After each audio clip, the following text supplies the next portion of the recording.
I just want to say that if you feel like someone is not respecting you and you feel like someone is making you do things that you don't even want to do, okay? And you know what? That someone could be you.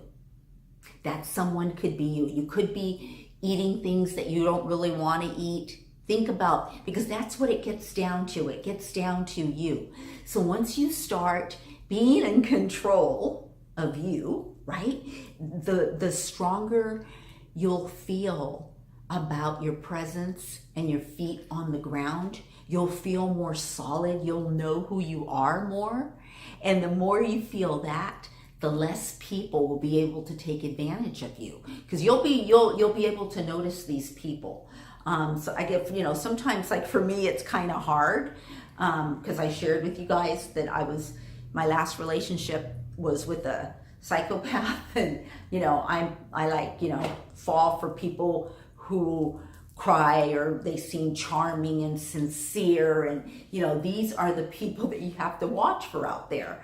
So I'm just saying to be careful with who you choose to have in your life. Be careful with all of your choices, and just try to make more conscious choices for yourself, and hopefully you'll attract good into your life. If anything has ever happened to you, if you're suffering right now, if something's bothering you, if someone's not treating you right, you have to know that your future is in your hands, and you're the only one that has your back, and you're the only one who's going to control it. And you have to do what you have to do. And you know what you have to do, especially these days. You can start by just looking at YouTube videos, what to do if someone's abusing me. You can, talk to, people of authority.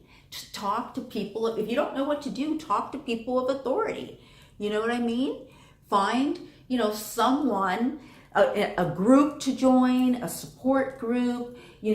Tell your doctor, what should I do? Tell your doctor when you go in. If you go, anyone that you go see in any professional manner, tell them and say, what do you think I should do? Okay, someone's going to help you. And, because if you might not be strong enough, you may not have the funds. Go home, ask mom and dad.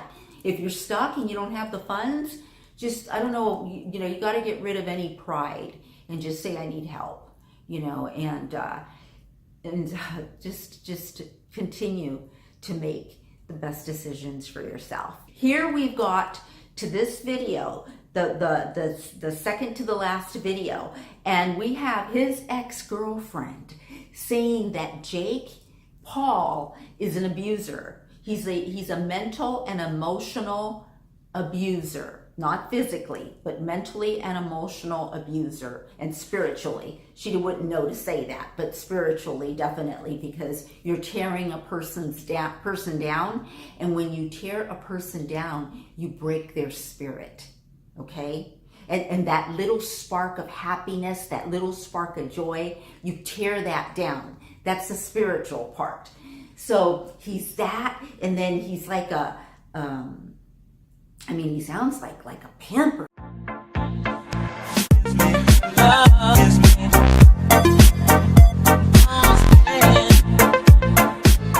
Okay, everyone, it started with Shane talking on the phone with Keemstar, and after the whole conversation, it just ends up that Keemstar appreciates Jake, I guess, for his content that he makes, or for what he's accomplished, but he thinks that Jake is a horrible piece of shit, and that was the first part.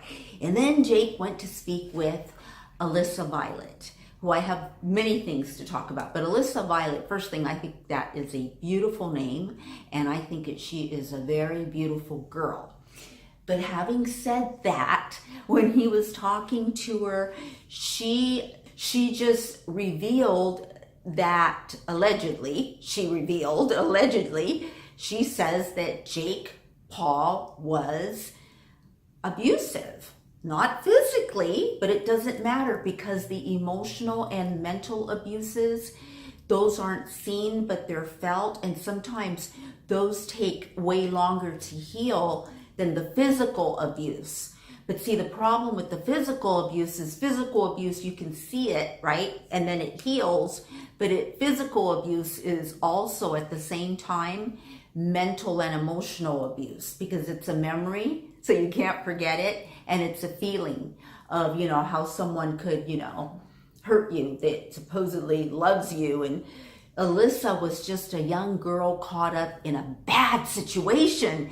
Like, she signed contracts with both Jake and Logan, and the contract itself that, you know, they would help her, you know, with their contacts for her to become a model and all this, but then she never got her money. They never paid her. She says that supposedly they were keeping like 20%, I guess, each company, and then finally Logan came to her, which was really cool and said a lot about Logan. It really did say something, really one of the only nicest things I've ever heard about Logan Paul, that he went to Alissa Violet and said, you know, I don't want to keep your part anymore of the money. And so that was really good. Gosh, you guys, I'm so excited about this one. Alissa said that her and Jake were never dating, that they were never real, but they just used to hook up, and that she was always chasing him and wanting him to date her and be with her, like, you know, exclusively, but that she would like have sex with him, and then she would leave for like an hour or an hour and a half and come back home, because that's where she was living. That's where a lot of people live. That's their home, which brings me to something else too. But anyways, and Jake would be like doing it with some other girl. And then the whole thing, this pattern would repeat over and over again. You know, like human sex trafficking. I'm just saying how you would feel towards a victim of human sex trafficking. That's how I feel about Alissa Violet. Understanding how young she was in her mind, and, you know, now she's doing a little better. She says, I don't follow her. I don't know that much about her. So because in the beginning she said that they really weren't together, I thought, I tried to watch it again, but I want to get this video out. I thought she had said that it was all like fake, but then she said that she actually did sleep with Logan. Like, that really did happen. And then he, like, Logan, like, you know, I don't know, he treated her like shit too, you know, because he wasn't there for her when she needed him to come down and talk to her in the car. He didn't come, you know, and so she knew where he was at. And she, like, what she said about being a pawn, I mean, that was so, like, clear. That was so succinct, that she was a pawn. I mean, that's like, you know, and now she's a different person. She's thinking differently and stuff like that. But anyways, it really affected me in a different level. I just saw it so much deeper than I think the viewers that were commenting. They were just commenting about which side they believed, you know, and just continue to make the best decisions for yourself. I'm Moonlight Mason, and I will see you in my next video.